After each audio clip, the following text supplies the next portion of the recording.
전라남도 해남군 문내면과 황산면 사이에 산 하나가 자리 잡고 있습니다. 바로 옥매산입니다. 임진왜란 때 이순신 장군이 외적에게 아군의 수를 속이기 위해 강강술래를 하게 했다는 설화가 내려오는 산이 바로 이곳 옥매산입니다. 이곳에서는 명량대첩이 있었던 울돌목을 내려다볼 수 있습니다. 하지만 동시에 옥매산은 강제 동원의 아픈 역사를 가진 곳이기도 합니다. 1916년부터 광복을 이룰 때까지 1000명이 넘는 마을 주민들이 이곳으로 끌려와 노역을 해야만 했습니다. 이마저도 일본의 기업이 옥매광산과 관련된 자료 공개를 거부하고 있기 때문에 정확한 피해 규모를 파악하기는 어려운 상황입니다. 끌려온 주민들은 명반석이라는 광물을 캐했습니다. 군함이나 전투기와 같은 군수 물자의 제조에 이용되었던 광물입니다. 이곳 옥매산에만 2천만 톤이 넘는 양이 매장되어 있었다고 합니다. 일본은 해남 사람들을 강제 동원하여서 대대적으로 광산을 개발하였습니다. 그 결과 해발 173m였던 옥매산은 10m가량 낮아졌고 산 봉우리는 협곡처럼 훼손되었습니다.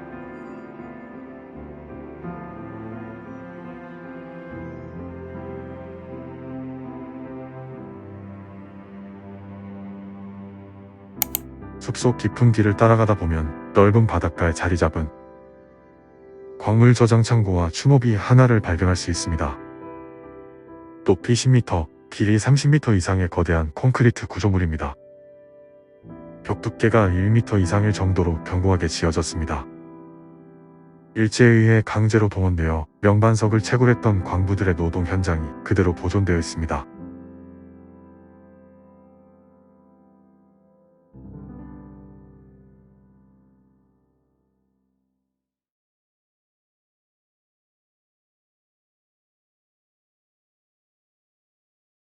이제 광물 저장 창고의 내부로 들어가 보겠습니다. 옥매산 정상에서 채굴된 광물들은 케이블카로 운반되어 이곳의 천장으로 모이는 구조였습니다. 그렇게 모인 광물들은 천장에 뚫린 네모난 구멍을 통해 창고 안으로 내려보내졌고 이후 부두로 이어지는 레일을 따라 이송되어 일본으로 향하는 선박에 실렸습니다. 옥매광산 광부들은 이렇게 좁고 어두운 곳에서 중노동에 시달려야 했습니다. 하지만 그들의 비극은 여기서 끝이 아니었습니다. 힘든 노역이 계속되던 1945년 3월의 어느 날, 광산에서 일하던 광부들은 일본 경찰들에 의해 갑작스러운 집합 명령을 받게 됩니다. 그리고 그들은 곧바로 화물선에 실려 제주도로 끌려갑니다. 이때 끌려간 인원이 255명이었습니다.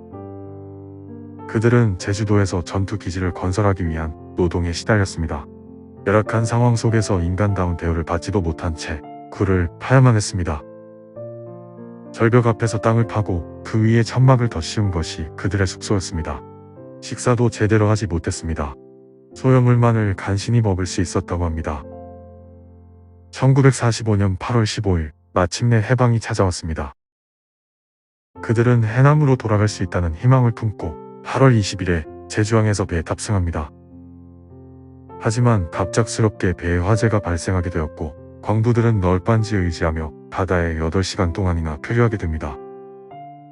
이를 일본 군함이 발견하여 구조 작업을 진행하였습니다.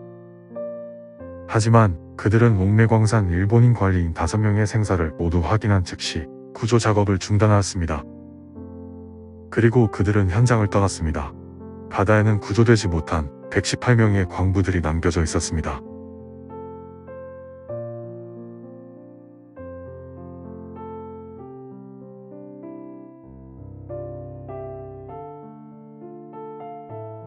(118명의) 광부들을 기리는 추모비가 여기 선착장 앞에 서 있습니다.